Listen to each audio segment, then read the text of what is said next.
Korang bayangkan, pukul 11.30 malam, Khamis malam Jumaat, ada customer tiba-tiba order COD ayam panggang.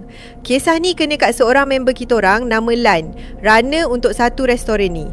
Owner restoran, Kak Fi, pun pas lah order tu kat Lan. Lan pun on enjin motor, ikut map kat telefon yang bawa dia masuk satu lorong ni. Lorong tu gelap gila, babe. Lepas je rumah batu yang last tu, langsung tak ada lampu jalan. Cuma ada pokok kiri kanan. Tapi sebab nak cari rezeki, Lan jalan terus. Hujung lorong tu, map suruh berhenti. Depan Lan ada satu rumah kayu yang agak usang. Lampu pun suram-suram je. Lan pun bagi salam, senyap.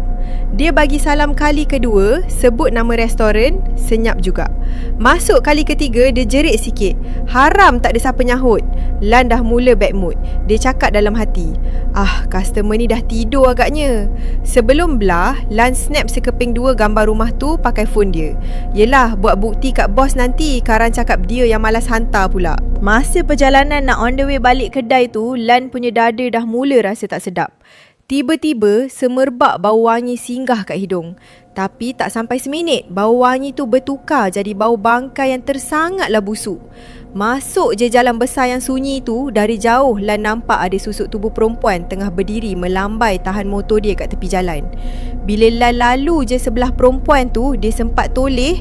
Allahu, perempuan rambut panjang tu tak ada muka, babe. Lopong. Terus Lan pulas throttle pecut tak pandang belakang dah. Sampai je kedai, Lan terus duduk menunduk kat meja, menggigil pucat lesi. Kak Fi datang tegur marah-marah. Lan, apa sah kau tak hantar ayam ni? Nanti aku yang kena maki. Lan dengan gagap cakap rumah tu tak ada orang. Kak Fi yang tak puas hati terus dial nombor customer tu. Tut tut, klik. Panggilan bersambung. Kak Fi pun sapa. Hello, sis ada order ayam panggang ke tadi? Tapi kat hujung talian tu tak ada suara orang bercakap. Yang dengar cuma suara sayu orang menangis merintih. Meremang bulu roma Kak Fi. Terus dia letak phone. Lan yang tengah menggigil tu terus hulur phone dia kat Kak Fi.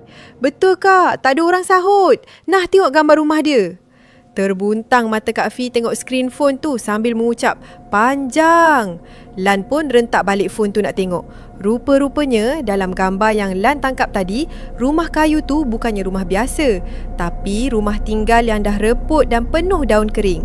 Dan yang paling celaka, kat tingkap rumah tu jelas nampak perempuan muka lopong tadi tengah berdiri merenung tajam ke arah kamera. Tengah diorang berdua terkaku pandang skrin phone tu, cuba hadam apa benda yang order ayam panggang tadi, tiba-tiba hihihi, bergema suara pontianak menyilai dengan sangat nyaring dari atas bumbung restoran dorang. Benda tu ikut Lan balik weh. Bertempiaran lari budak-budak kedai malam tu.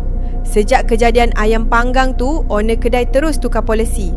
COD cuma limit sampai pukul 9 malam je. Dan kawasan kampung-kampung gelap memang dorang blacklist terus.